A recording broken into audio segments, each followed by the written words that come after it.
প্যারা হাজরিন, এই যে বসাটা, এই জান্নাতে বাগানের ফজিলত কম না বেশি? হাদিসে পাকের ভিতরে আসছেন আল্লাহ রাসূল সাল্লাল্লাহু আলাইহি সাল্লাম ইরশাদ করেন, পৃথিবীর কোন জায়গায় যখন কোরআন আর হাদিসের আলোচনা করা হয়, ওই কোরআন হাদিসের আলোচনার ভিতরে হাফাতহুমুল মালায়েকা ওয়া গাশিয়াতহুমুর রাহমা ওয়া নাযালাত আলাইহিমুস সাকিনাহ আও কামা ক্বালা আলাইহিস সালাতু ওয়াস সালাম। আল্লাহর হাবিব বলেছেন, নাযালাত আলাইহিমুস সাকিনাহ হাফাতহুমুল মালায়েকা, এই মজলিসের উপরে আল্লাহর আকাশ থেকে অগণিত রহমতের ফেরেশতারা এই মজলিসের চতুর্দিকে দাঁড়িয়ে যান, আর আপনাদের সকলেকে এই মজলিসে বসে পাহারাদারির কাজ করেন। বলুন সুবহানাল্লাহ। ওয়া নাযালাত আলাইহিমুস সাকিনাহ, আল্লাহর আকাশ থেকে সাকিনা নামক এক প্রকার বিশাল স্পেশাল রহমত আপনাদের উপর নাজিল হচ্ছে। বলুন সুবহানাল্লাহ। তাহলে যেই মজলিসে বসলে আল্লাহর রহমতের ফেরেশতাদের সাথে আপনার মোলাকাত হয়ে যাবে, যেই মজলিসে বসলে সাকিনা নামক বিশেষ রহমত পাওয়া যাবে, এর চাইতে উত্তম মজলিস আকাশের নিচে জমিনের উপরে দ্বিতীয় নাই। সুবহানাল্লাহ। অনুরোধ করব, আগামীকাল আপনি দুনিয়ার জমিনে নাও থাকতে পারেন, আশা রাখতে পারেন এই কোরআনের মজলিসে যদি বসেন, কোরআনের আলোচনা শোনেন, কোরআনের আলোচনা শোনার আদব আল্লাহ কোরআনে বলেছেন। বলুন সুবহানাল্লাহ। এটা কোনো রাজনৈতিক মঞ্চ নয়, এটা কোনো যাত্রাপালার মঞ্চ নয়, বরং আমার এলাকার যুবকেরা এটি কোরআনের বাগান সাজিয়েছে। বলুন না সুবহানাল্লাহ। আর আল্লাহর কোরআনকে ভেবে শুনতে হবে, কিভাবে শুনতে হবে সেই আদব আল্লাহ কোরআনে বলে দিয়েছেন। বলুন সুবহানাল্লাহ। আল্লাহ রাব্বুল আলামিন কোরআনে পাকের ভিতরে বলেন, ওয়া ইযা কুরিয়াল কুরআনু ফাসতামিউ লাহু ওয়া আনসিতু লাআল্লাকুম তুরহামুন। সুবহানাল্লাহ। ওয়া ইযা কুরিয়াল কুরআন, যখন তোমাদের সামনে আল্লাহর কোরআন তেলাওয়াত করা হয়, কোরআন থেকে আলোচনা করা হয়, ফাসতামিউ লাহু, তখন তোমরা অন্তরের কান দিয়ে আল্লাহর কোরআনের আওয়াজ শুনতে হবে, কথাগুলি শুনতে হবে। ওয়া আনসিতু, এবং চুপ থাকতে হবে। এই কান নয়, অন্তরের কান দিয়ে যদি আল্লাহর কোরআন শুনতে পারেন আর চুপ থাকতে পারেন, এই দুইটি আমল যদি ওয়াজের মাহফিলে করতে পারেন, বেনিফিট কি, লাভ কি লাভ হবে? আল্লাহ এর পরের আয়াতে বলে দিয়েছেন, এই আয়াতের শেষে বলে দিয়েছেন, লাআল্লাকুম তুরহামুন, আশা করা যায় তোমাদের উপর আল্লাহর আকাশ থেকে রহমত নাজিল হবে। সুবহানাল্লাহ। আমরা রহমত চাই কি চাই না? চাই কি চাই না? আল্লাহর কোরআন থেকে যেখানে আলোচনা হবে, রহমত নিতে হলে, লাভ পেতে হলে কাজ করা লাগবে দুইটা। কয়টা ভাই? দুইটা। অন্তরের কান দিয়ে কোরআনের কথা শুনতে হবে, চুপ থাকতে হবে। তাহলে এই দুইটি আমল করতে পারলেই আপনাদের উপর রহমত, আমাদের উপর রহমত নাজিল হবে। বলুন সুবহানাল্লাহ। প্রিয় হাজিরিন, অল্প আমরা আলোচনার গভীরে চলে যাব, রাত অনেক হয়ে গেছে। আমাকে আমার যুব সমাজ বলেছে, হুজুর পিতামাতা সম্পর্কে আলোচনা করেন, স্বামী স্ত্রীর অধিকার নিয়ে আলোচনা করেন। দুইটা বিষয় একের ভিতরে ঢুকাই দিস। প্রিয় হাজিরিন, সেখান থেকে আমি বেছে নিয়েছি বাবা মার, মাতা পিতার অধিকার। কি বলেন, ঠিক কিনা? এর ভিতরে স্বামী স্ত্রীর কথা চলে আসে। প্রিয় হাজিরিন, আমরা এখানে যারা বসে আছি, আমরা সকলের কারো না কারো মায়ের সন্তান। কি বলেন, ঠিক কিনা? আমাদের কেউ না কেউ, প্রত্যেকের বাবা মা আছে। কি বলেন, ঠিক কিনা?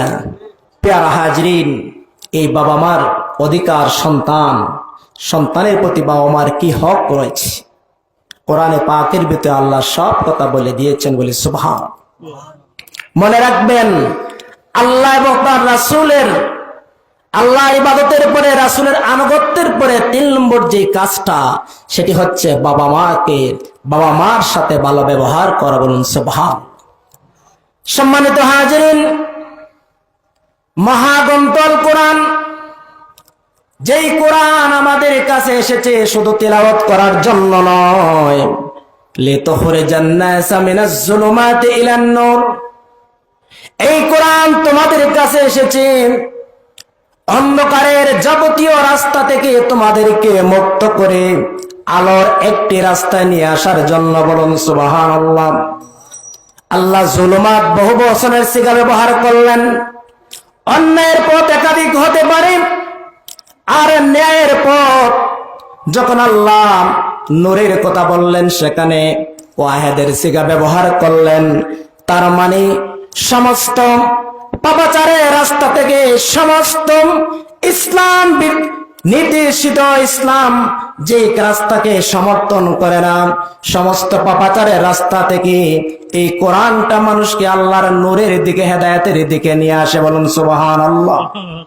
সেই কোরআনুল কারীমের ভিতরে আল্লাহ রাব্বুল আলামিন বাবা মার কথা ঘোষণা করতে গিয়ে বলেন, ওয়াকাদা রাব্বুকা আল্লা তা'বুদু ইল্লা ইয়্যাহুম ওয়া বিল ওয়ালিদাইনি ইহসানা।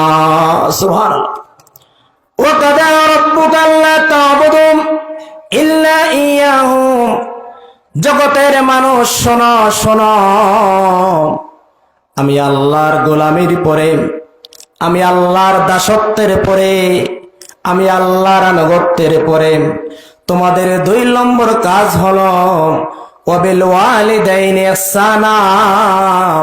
তোমরা তোমাদের বাবা মার সাথে ইহসান, সৎ ব্যবহার, ভালো ব্যবহার করবে। বলুন সুবহানাল্লাহ। নির্দেশ মোল্লার না আল্লাহর? সকলেই কথা বলেন, এই নির্দেশ মোল্লার না আল্লাহর? এখানে দেখেন, আপনারা নাও সরফ যারা ভালো বোঝেন, আলেম ওলামারা বুঝবেন ভালো। এখানে আল্লাহ পাক আল্লাহর ইবাদত করা যেমন ফরজ, ওয়া বিল ওয়ালিদাইনি ইহসানা, ওয়াও দিয়ে আল্লাহর হুকুমের সাথে বাবা মার হুকুম এক করে দিলেন। তার মানে আল্লাহর ইবাদত করা জীবন আপনার জন্য, আমার জন্য ফরজ, আবশ্যক। বাবা মার জন্য তাদের সাথে সৎ ব্যবহার করা, ভালো আচরণ করাও আমাদের জন্য ফরজ। সুবহানাল্লাহ। আল্লাহর ইবাদত করা যেমন ফরজ, নামাজ কায়েম করা যেমন সন্তানের জন্য, আপনার জন্য ফরজ, বাবা মার সাথে ভালো ব্যবহার করা সন্তানের জন্য ফরজ বিধান। সুবহানাল্লাহ। সম্মানিত হাজিরিন, ইহসানের ব্যক্তি কি? বাবা মার সাথে কেমন আচরণ করতে হবে? আল্লাহ রাসূল সাল্লাল্লাহু আলাইহি সাল্লামের দরবারে একবার একজন মহিলা আগমন করলেন। সাহাবায়ে কেরামদের কিনে নবীজি বসা। মহিলা যখন আগমন করলেন, নবীজির চাদর মুবারক খুলে ওই মহিলার পায়ের নিচে বিছায়া দিলেন আর বললেন, মা তুমি এখানে বসো। বলুন সুবহানাল্লাহ। আল্লাহ নবীর সাহাবীরা প্রশ্ন করলেন, ইয়া রাসূলুল্লাহ, ইয়া হাবিবাল্লাহ, নবী গো, এ কোন মহিলা যার সম্মানে আপনি দাঁড়িয়ে গেলেন? সেখানেই শেষ নয়, গায়ের চাদর মুবারক নিচে দিয়া দিলেন। কোন মহিলা? আল্লাহর হাবিব বললেন, ও আমার সাহাবীরা শোনো, ইনি হচ্ছেন আমার দুধ মাতা হযরতে হালিমাতুস সাদিয়া। সুবহান। জন্মের পরে আমি ওনার বুকের দুধ পান করেছি। নিজের দুধ মাতার জন্য আল্লাহর রাসূল সম্মান দিলেন। সম্মানিত হাজিরিন, আল্লাহর হাবিব সাল্লাল্লাহু আলাইহি সাল্লাম বলেছেন, হুমা জান্নাতুকা ওয়া নারুকা, তোমার ঘরের ভিতরে দুটি জান্নাত রয়েছে। নামাজ পড়ে জান্নাত পাওয়া যেতেও পারে, না যেতে পারে। নামাজ পড়ে ইবাদত বন্দেগী করে আপনি যে জান্নাতে যেতে পারবেন এর কোনো গ্যারান্টি নাই। আল্লাহর দয়ায় আপনাকে জান্নাতে যেতে হবে, বলুন সুবহানাল্লাহ। আল্লাহর দয়া ছাড়া কেউ জান্নাতে যেতে পারবে না।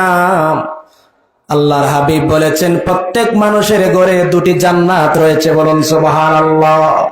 কয়টা জান্নাত ভাই? কয়টা জান্নাত? দুটি জান্নাত। এই দুটি জান্নাতের নাম কি? কথা বলতে হবে, দুটি জান্নাতের নাম কি?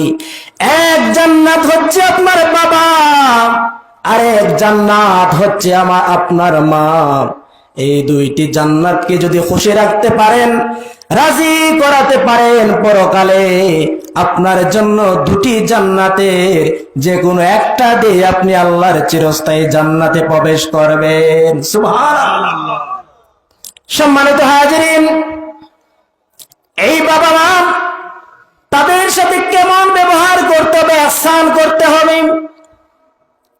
আল্লাহর নবীর দরবারে একজন সাহাবী এসে বললেন, ইয়া রাসূলুল্লাহ, ইয়া হাবিবাল্লাহ, নবী গো, মান আহাক্কু বিহুসনি সাহাবাতি, আমার কাছ থেকে সবচাইতে উত্তম ভালো ব্যবহার পাওয়ার অধিকারী কে? বলুন সুবহানাল্লাহ। قال رسول الله صلى الله عليه وسلم, আল্লাহর হাবিব বললেন, কালা উম্মুকাম, কালা সুম্মা মান, কালা উম্মুকাম, কালা সুম্মা মান, কালা উম্মুকাম, কালা সুম্মা মান, কালা আবুকাম, আও কামা কালা আলাইহিস সালাতু ওয়াস সালাম। বুখারী মুসলিম শরীফের সহিহ হাদিস। আল্লাহর নবী তার নূরানী জবান থেকে বললেন, সাহাবী, তুমি তোমার মায়ের সাথে ভালো ব্যবহার করবে। সাহাবী প্রশ্ন করলেন, তারপরে কার সাথে? তোমার মায়ের সাথে। তারপরে কার সাথে? তোমার মায়ের সাথে। তারপরে কার সাথে? সুম্মা আবুকা, তোমার বাবার সাথে। বলুন সুবহানাল্লাহ। সাহাবী জ্ঞানী ছিলেন, নবীকে প্রশ্ন করলেন, ইয়া রাসূলুল্লাহ, মায়ের কথা তিনবার বললেন, বাবার কথা একবার বললেন, বুঝলাম না নবীজি। আমার নবী বলেন, সাহাবীরা রে, ও আমার সাহাবী, তোমার বাবার চাইতে আল্লাহ মায়ের অধিকারকে 3 গুণ বাড়িয়ে দিয়েছে। সুবহানাল্লাহ। কত গুণ? কত গুণ ভাই? 3 গুণ। কেন বাড়িয়ে দিলেন? প্রথম কারণ হলো, এই মা আপনাকে আমাকে প্রায় 10টি মাস গর্ভে ধারণ করেছে। কি বলেন, ঠিক কিনা? 10টি মাস এই মা আমাদেরকে গর্ভে ধারণ করেছে। কত নাতি, কত যাতনা আমাকে দিয়েছি, এই মা সব বেদনা সহ্য করেছে। কতবার ব্যথা উঠে গেছে। সমাজের 10 জন সাধারণ মহিলার মতো আমাদের মা চলতে পারে নাই। কত লাথি দিয়েছি, ব্যথা উঠে গেছে, এই ব্যথা মা সহ্য করেছে, কাউকে বলে নাই। 2 নম্বর কারণ হলো, এই সন্তান যখন দুনিয়ার জমিনে আসবে, বাবাকে বলে মা, বাবাকে বলে স্বামীকে বলে স্বামী রে, সন্তান যখন দুনিয়ার জমিনে আসবে আমার অনেক কষ্ট হবে। যদি এই সন্তানকে জন্ম দিতে গিয়ে আমি ইন্তেকাল করি, মারা যাই, আমার এই সন্তানটাকে তুমি মানুষের মতো মানুষ করিও। সুবহানাল্লাহ। ভাইরা আমার, বন্ধুরা আমার, মেডিকেল সায়েন্স প্রমাণ করেছে একজন মহিলা, একজন মা তার সন্তানকে দুনিয়ার জমিনে জন্ম দিতে গিয়ে যেই ব্যথা লাগে, যেই ব্যথা লাগে, 7 ডাল ব্যথা লাগে, এই ব্যথা যদি একজন সুস্থ মানুষের শরীরে প্রয়োগ করা হয়, অনায়াসে তার শরীরের 1 নয় 2 নয় 40টি হাড় ভেঙে যাবে। 40টি হাড় ভেঙে যাবে। সেই পরিমাণ ব্যথা মা সহ্য করে তার সন্তানকে দুনিয়ার জমিনে আনতে। বলুন সুবহানাল্লাহ। শুধু তাই নয়, সেখান থেকে শেষ নয়, জন্মের পরে আমাদের মা 2 থেকে 2.5 বছর আমাদেরকে বুকের দুধ খাওয়াইছে। বলুন সুবহানাল্লাহ। কত প্রস্রাব, কত পায়খানা মায়ের কোলে দিয়েছে। এই যে শীতের দিনে আমরা যারা বাবা হয়েছি দেখি মা গভীর রাতে পর্যন্ত প্রস্রাব করে দেয় সন্তান। মা ওই প্রস্রাব করা জায়গায় ঘুমায়। নিজের সন্তানকে ভালো রাখে কি রাখে না বলে? সম্মানিত হাজিরিন, এই মা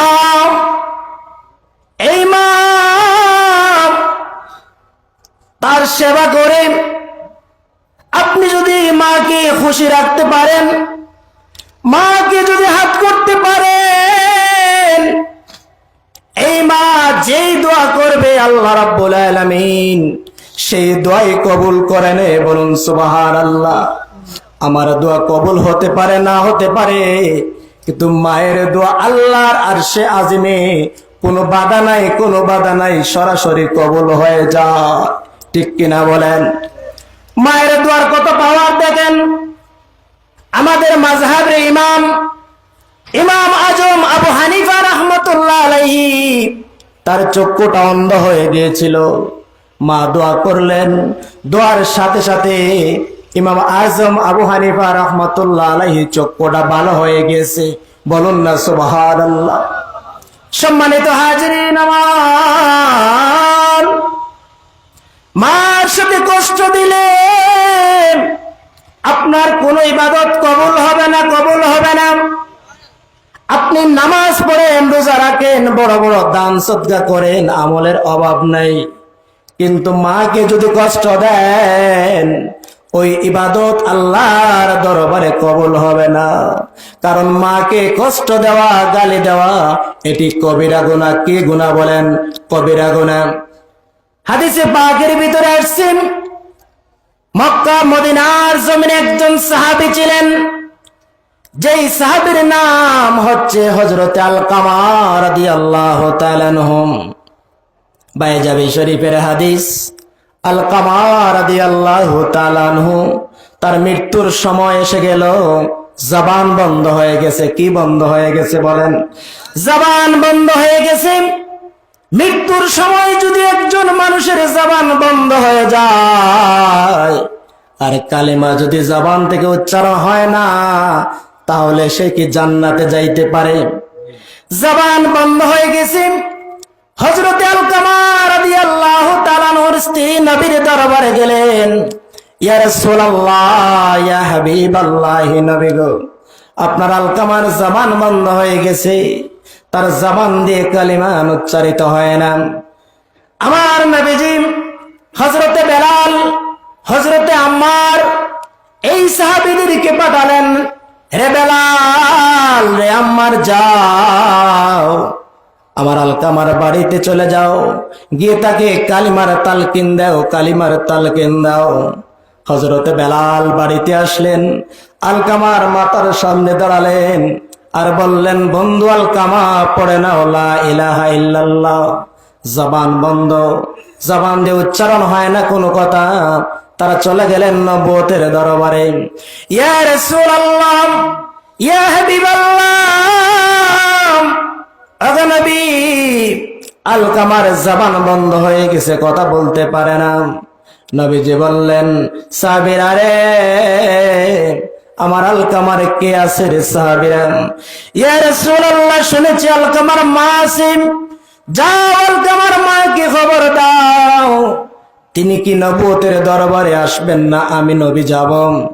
সাহাবায়ে কেরাম খবর দিলেন, আলকামার মাকে খবর দিলেন, আলকামার মা গো, নবীজিকে আপনার বাড়িতে আসবেন না, আপনি যাবেন নবুয়তের দরবারে। আলকামার মা বললেন, রাহমাতুল লিল আলামিন আমার বাড়িতে আসবেন, বেয়াদবি হয়ে যাবে। লাঠি হাতে নিয়ে বৃদ্ধ মহিলা নবুয়তের দরবারে গেলেন, নবীজিকে সালাম জানালেন। বলুন সুবহানাল্লাহ। নবীজি বললেন, আলকামার মা গো, আলকামা কেমন ছিল, কেমন ছিল? মা বললেন আলকামা 5 ওয়াক্ত নামাজ পড়তো, নাফাল নামাজ পড়তো, যাকাত দিত, হজ করতো, যত ধরনের ভালো কাজ আছে সব করতো। নবীজি বললেন আলকামার মা সত্যি করে বলো, আলকামা সম্পর্কে তোমার ধারণা কি? নবীজি বললেন ইয়া রাসূলুল্লাহ, আলকামার প্রতি আমার ধারণা ভালো না, আলকামার প্রতি আমার রাগ আছে। কি আছে ভাই? রাগ আছে। শেষ, বিচার শেষ। নবীজি বললেন বেলাল, যাও রে বেলাল, জঙ্গল থেকে কাটানো আগুন ধরাও, আলকামার মায়ের সামনে আলকামাকে আগুন দিয়ে জ্বালিয়ে দিব। বলুন আল্লাহু আকবার। আলকামার মা বললেন ইয়া রাসূলুল্লাহ, ইয়া হাবিবাল্লাহ, আমার চোখের সামনে আলকামাকে জ্বালিয়ে দিবেন, এটা আমি সহ্য করতে পারবো না। নবীজি বলেন আলকামার মা গো, তুমি তো আলকামার প্রতি রাজি না, খুশি না। মরণের পরে আলকামা জাহান্নামের আগুনে জ্বলবে। এই দুনিয়ার আগুন তো কিছুই না, এই দুনিয়ার আগুন সাধারণ আগুন। তুমি যদি মাফ করে না দাও, কালিমা বিহীন ভাবে, কালিমা না পড়ে যদি আলকামা ইন্তেকাল করে, আলকামা জাহান্নামের আগুনে জ্বলবে। দুনিয়ার আগুন দিয়ে আলকামাকে জ্বালাইয়া দেই। বলুন আল্লাহু আকবার। মা, পৃথিবীতে এমন নিষ্ঠুর মা নাই রে ভাই, চোখের সামনে সন্তানের দুর্দশা দেখে চুপ করে থাকবে। আলকামার মা বলে ইয়া রাসূলুল্লাহ, ইয়া হাবিবাল্লাহ, নবী গো, আমি আমার আলকামাকে ক্ষমা করে দিলাম। আল্লাহু আকবার। নবীজি বললেন বেলাল, যাও রে বেলাল, যাও, দেখো আলকামার জবান খুলেছে কিনা। বেলাল গেল, দেখলেন আলকামার জবান খুলেছে। আলকামার জবান দিয়ে উচ্চারিত হয়ে গেল লা ইলাহা ইল্লাল্লাহ মুহাম্মাদুর রাসূলুল্লাহ সাল্লাল্লাহু আলাইহি ওয়াসাল্লাম। প্যারা হাজরিন, খুব লক্ষ্য করুন এই হাদিস থেকে শিক্ষা কি। আলকামা কি আপনার মতো আমার মতো সাধারণ মানুষ ছিলেন? সাধারণ মানুষ ছিলেন? সাধারণ মানুষ ছিলেন। যেই সাহাবায়ে কেরাম ব্যাপারে আল্লাহ কোরআনে বলছেন রাদিয়াল্লাহু আনহুম ওয়া রাদু আনহু, তারাও আল্লাহর প্রতি সন্তুষ্ট, আল্লাহ তাদের প্রতি সন্তুষ্ট, ঘোষণা কোরআনের। বলুন সুবহানাল্লাহ। আসহাবি কান নুজুম, আমার প্রত্যেক সাহাবী আকাশের তারকা সমতুল্য। বলুন সুবহানাল্লাহ। আকাশের দিকে তাকালে দেখবেন কোন তারকার আলো বেশি দেখা যায়, কোন তারকার আলো কম দেখা যায়, কিন্তু প্রত্যেক তারকার নিজস্ব আলো আছে। কি বলেন, ঠিক কিনা? প্যারা হাজরিন, তিনি ছিলেন নবীর একজন বিশিষ্ট সাহাবী। তার অপরাধ কি ছিল? তার অপরাধ ছিল এই, বিবাহের পরে, বিবাহের আগে সমাজে আছে না, সমাজে আছে কিনা, হাদিসটা বলে নেই, এরপরে বাস্তব কথা বলছি। বিবাহের আগে বাবা মার সাথে খুব ভালো ব্যবহার ছিল। বিবাহের পরে তিনি পরিবারের বিভিন্ন ক্ষেত্রে স্ত্রীকে প্রাধান্য দিতেন, মাকে প্রাধান্য দিতেন না। বলুন নাউজুবিল্লাহ। পরামর্শ করতেন কার সাথে? কার সাথে? বিবির সাথে। বিবির সাথে ওই যে লাল টুকটিকি বউ যেদিন থেকে আসছেন সেদিন থেকে সব পরামর্শ কার সাথে? বউর সাথে। বাজার করেও বউর ঘরে, সব ওখানে। এটি মায়ের মনে একটু কষ্ট পাইল, কিরে, যেই সন্তানকে এতদিন ধরে ধারণ করলাম, বিবাহের আগ পর্যন্ত আমি সম্মানের ছিলাম, বিবাহের পর হয়ে গেলাম আমি অসম্মানিত। এর কারণে আলকামার যদি এই অবস্থা হতে পারে নবীর সাহাবী হয়ে, তাহলে আমরা সলিমুদ্দিন কলিমুদ্দিন ১৫০০ পর এসে যারা এসেছি, আমাদের অবস্থা কি হতে পারে? বাবা মার সাথে বেয়াদবি করলে আপনাদের আকলে সালিমকে প্রশ্ন করে বুঝেন। কথা ঠিক আছে কিনা? প্যারা হাজরিন, আমার এই সমাজে বোধহয় এইরকম ছেলে নাই, অসংখ্য গণিত এরকম আমাদের ইতিহাস জানা রয়েছে। বিবাহের আগে মায়ের কাছে ফোন দিত প্রতিদিন। যেই দিন বিবাহ হলো এরপর থেকে মাকে বলে যায়, ঘন্টার পর ঘন্টা চলে, নতুন মানুষের সাথে কথা, বাবা মার সাথে আর কথা বলে না। এরকম আছে কি নাই বলেন? এরকম আছে কি নাই? এখন শ্বশুর আর শাশুড়িকে মানেই না, এখন ছেলে হইলে আলহামদুলিল্লাহ। আছে কি নাই? সমাজে আছে কি নাই? এলাকার মা বোনেরা যদি কষ্ট পান, আমার কিছু করার নাই, আল্লাহর কোরআন সুন্নাহর কথা আমাদেরকে বলতেই হবে। কি বলেন, ঠিক কিনা? সম্মানিত হাজিরিন, যেই ছেলে পরিবারের ক্ষেত্রে বাবা মাকে প্রাধান্য না দিয়ে স্ত্রীকে প্রাধান্য দিবে, আল্লাহর আকাশ থেকে তার উপর সরাসরি আযাব আর গজব নাজিল হবে। বলুন নাউজুবিল্লাহ। এই পৃথিবীতে সব অপরাধ আল্লাহ ক্ষমা করে দিতে পারে, কিন্তু বাবা মার সাথে যারা বেয়াদবি করবে, নগদ আল্লাহ এই পৃথিবীতে এই শাস্তিটা দিয়ে দেন। সম্মানিত হাজিরিন, বাবা মার সাথে সৎ ব্যবহার করার কথা আল্লাহ কোরআনে বলেছেন।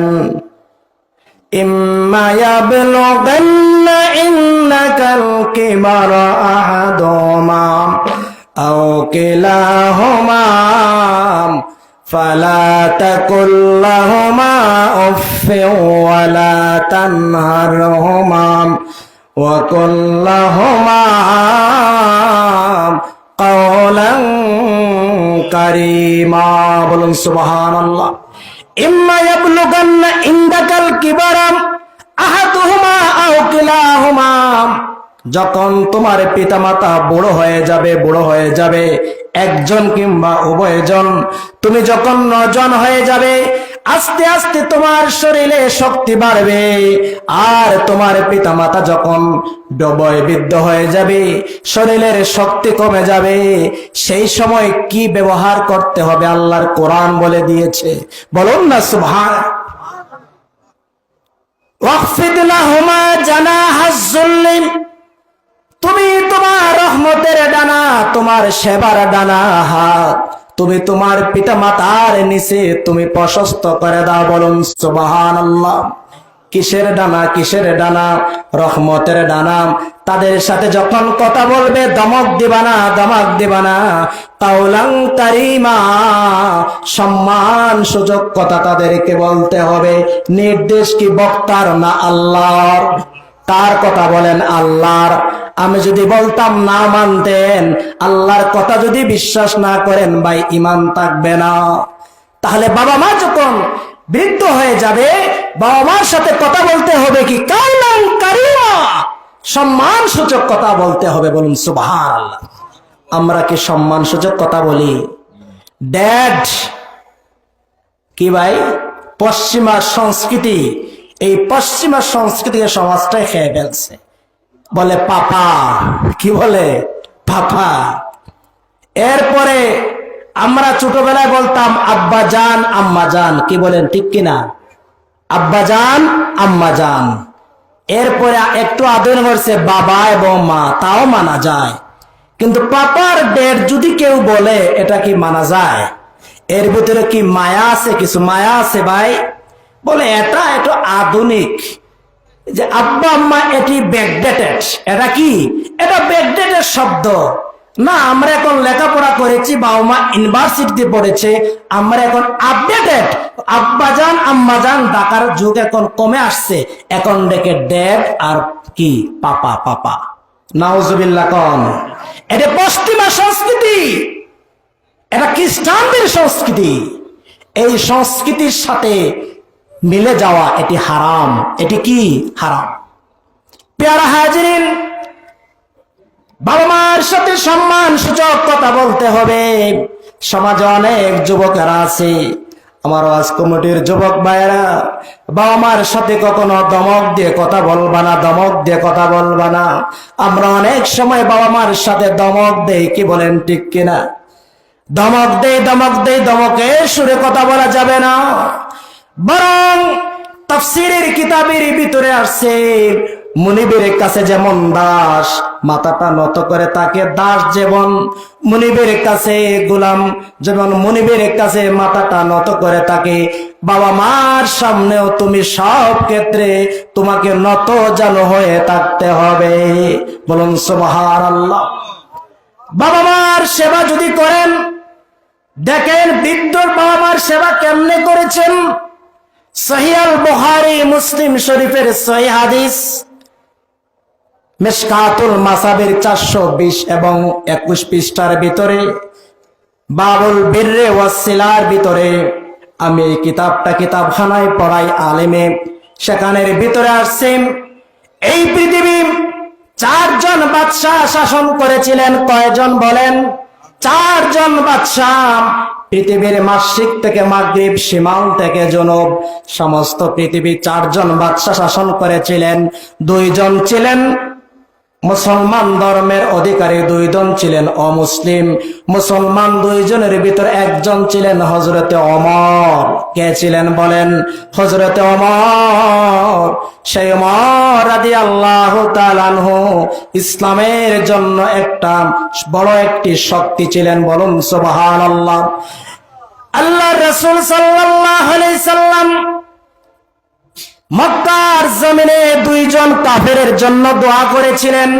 একজন ছিলেন বীর যোদ্ধা আবু জেহেল, আর একজন ছিলেন ওমর। আল্লাহর নবী দোয়া করলেন, আল্লাহ এই 2 জনের কাছ থেকে একজনকে তুমি ইসলামের জন্য কবুল করে নাও। আল্লাহর নবীর দোয়া আল্লাহ কবুল করলেন, কিন্তু এই দোয়া ওই আবু জেহেলের ভাগ্যে জোটে নাই। এই দোয়াটা আল্লাহ উমরের শানে কবুল করে নিয়েছেন। সুবহানাল্লাহ। সে ওমর রাদিয়াল্লাহু তাআলা আনহুর সেই যুগ আজকে নাই। সেই যুগ যদি আজকে থাকতো, হযরত ওমর এত শ্রেষ্ঠ একজন ন্যায়পরায়ণ শাসক ছিলেন যে ওমর এক রাস্তা দিয়ে যাইতেন, 40 দিন পর্যন্ত শয়তান ওই রাস্তা দিয়ে যাইত না। সুবহানাল্লাহ। যে ওমর দিনের বেলায় রাষ্ট্রীয় সিংহাসনে বসে অর্ধ পৃথিবী শাসন করতেন, রাতের বেলায় রাত পোশাক খুলে ফকিরের বেশ করে পিঠের ভিতরে আটার বস্তা, ময়দার বস্তা নিয়ে, ত্রাণের বস্তা নিয়ে তার রাজ্যের ভিতরে মানুষের ঘরে ঘরে পৌঁছায় দিতেন। সুবহানাল্লাহ। সেই শাসক আর আজকের পৃথিবীর এই শাসক, রাত এবং দিন পার্থক্য, কি বলেন ঠিক কিনা? সেই ওমরের কথা বলছিলাম। হযরতে ওমর ফারুক রাদিয়াল্লাহু তাআলা আনহু বলেন, বুখারীর সহিহ হাদিস সাক্ষী, মুসলিমের সহিহ হাদিস সাক্ষী, 3 যুবক। কয়জন যুবক? ওরে যুবকেরা, এই ওয়াজ আপনাদের জন্য। 3 যুবক সফরে রওনা দিচ্ছে। কিচ্ছা নয়, কাহিনী নয়। এই পৃথিবীর উপরে আল্লাহর কোরআনের পরে আসাহুল কুতুবে বাদা কিতাবিল্লাহ তাহতাস সামায়ে as-সহিহুল বুখারী। আল্লাহর কোরআনের পরে এই জগতের ভিতরে সবচাইতে সহিহ কিতাব হচ্ছে হাদিসের বুখারী। কোন কিতাব ভাই? বুখারী। ইমাম বুখারী রাহমাতুল্লাহ আলাইহি এই কিতাবের ভিতরে এক একটা হাদিস তুলেছেন, নিজ থেকে তোলেন নাই, বরং তিনি ওযু করেছেন, নবীর রওজার পাশে নফল নামাজ পড়েছেন, মুরাকাবা করেছেন, স্বপ্নের ভিতরে নবী হাজির হয়েছেন, নবীজিকে বলেছেন, নবী গো এই হাদিসটা কি আমার বুখারী শরীফে লিখতে পারি কিনা? নবীজি স্বপ্নের ভিতরে অর্ডার দিয়েছেন, এরপরে প্রত্যেক হাদিস তিনি লিখতেন। বলুন সুবহানাল্লাহ। সেই হাদিসের কিতাবের ভিতরে আসছে 3 যুবক সফরে বের হয়েছেন। যেতে যেতে যখন বিকাল হয়ে গেল, পশ্চিম আকাশে যখন সূর্যটা ঢলে পড়তেছে, পাহাড়ের পাদদেশে যখন সূর্যটা আটটা পড়তেছে, রাত হয়ে গেল। জঙ্গল থেকে সিংহ জানোয়ার গুলো তাদেরকে খেয়ে ফেলবে। কোন জায়গায় তারা আশ্রয় নেবে? 3 যুবক তারা বের হয়েছে। তারা দেখে দূর থেকে পাহাড় দেখা যায়। কি দেখা যায় ভাই? পাহাড়। পাহাড়। এই জগতের ভিতরে আল্লাহ পাহাড় তৈরি করেছেন। পাহাড়ের কথা কোরআনে আছে। কোন জায়গায় আছে? কোরআনে আছে। এই যে পাহাড় দেখেন, আমার এলাকার পূর্ব দিকে পাহাড় রয়েছে, কি বলেন ঠিক কিনা? এই পাহাড় কি মানুষ তৈরি করেছেন না আল্লাহ? কে তৈরি করেছে? আল্লাহ। সম্মানিত হাজিরিন, এই পৃথিবী যখন আল্লাহ তৈরি করেন, পৃথিবী কম্পন সৃষ্টি করলো, আল্লাহ পাক এই পাহাড় দিয়ে পৃথিবীর উপর প্যারাগ মেরে দিলেন। এরপরে এই পৃথিবীর কম্পন, এই পৃথিবীর নড়াচড়া বন্ধ হয়ে গেল। বলুন সুবহানাল্লাহ। কষ্ট লাগে আপনাদের? 3 যুবক বের হয়ে গেলেন, পাহাড় দেখলেন, পাহাড়ের দিকে আগাইয়া গেলেন। যখন পাহাড়ের দিকে যাচ্ছেন, তাদের চিন্তা ছিল পাহাড়ের গুহার ভিতরে তারা ঢুকে যাবেন। যখন সেদিকে তারা যাচ্ছেন, এমন সময় আকাশটা অন্ধকার হয়ে গেল, কালো হয়ে গেল। আকাশ থেকে বৃষ্টি পড়তেছে, মুষলধারে বৃষ্টি পড়তেছে। আকাশের যেই বাস পড়তেছে, চতুর্দিকে আলোকিত হচ্ছে। কখনো এমন বিপদের দিনে দৌড়ে দৌড়ে তারা গুহার পাহাড়ের কাছে গেলেন। গিয়ে তারা একটি গুহা দেখলেন। ওই 3 যুবক গুহার ভিতরে ঢুকে গেলেন। বলুন না সুবহানাল্লাহ। গুহার ভিতরে যখন তারা ঢুকলেন, দীর্ঘদিনের তাদের সফরের ক্লান্ত শরীর নিয়ে আল্লাহর দরবারে তারা শুকরিয়া করলেন। আল্লাহ, এত সুন্দর জায়গা আমাদেরকে তুমি করে দিলে। সেখানে তারা রাতের বেলায় ঘুমিয়ে গেলেন। বলুন না সুবহানাল্লাহ।